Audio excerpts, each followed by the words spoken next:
Post-holiday COVID testing is wrapping up for staff in the Detroit Public Schools Community District. Results expected tomorrow. Students are preparing for a temporary move back to virtual learning this Thursday. Thank you for staying with us. I'm Brian Abel. We begin with 7 Action News reporter Darren Cunningham this half hour live outside Martin Luther King Jr. Senior High School. Darren. Yes, good evening, Brian. Dr. Nikolai Viti tells me 80% of district staff are vaccinated, 87% of teachers are vaccinated. Now, this will all be mandatory by February the 18th, but he tells me it's the citywide infection rate that has him most concerned. At a 40% infection rate, it would be a nightmare to try to open up schools right now. A 40% COVID infection rate within the city of Detroit, prompting Dr. Nikolai Viti to have Detroit Public Schools Community District students go back to virtual learning starting this Thursday, the 6th, through the end of next week, the 14th. Virtual school just lacks structure right now. We have substitute teachers. They have teacher shortages. I mean, one day you sign in the class, they may be there. The kids really don't know what's going to happen from day to day. Sharon Kelso's 9th and 11th graders are among the nearly 1% of students who opted to learn virtually since the start of the school year because of the risk of COVID.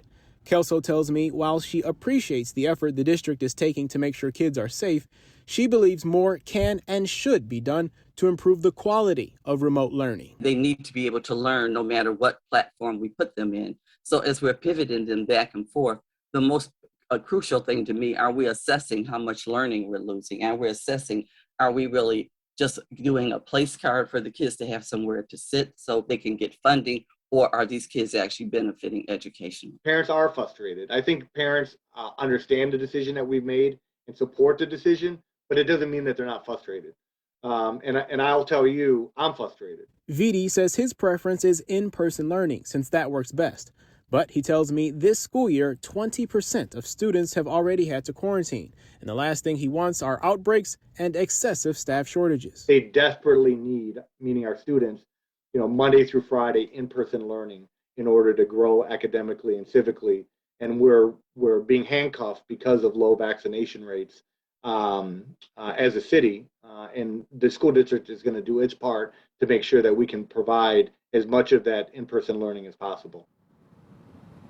And so relatively low vaccination rate, high infection rate. So that 40% infection rate for the city is the 7-day rate. Dr. Viti says that he's optimistic that that number will go down. However, the question is how quickly. He says the middle of next week they will reassess. If the numbers are still high, he says they will be prepared to extend virtual learning for another week or two. Live in Detroit, Darren Cunningham, 7 Action News. How quickly is the question for all of us, Darren. Thank you.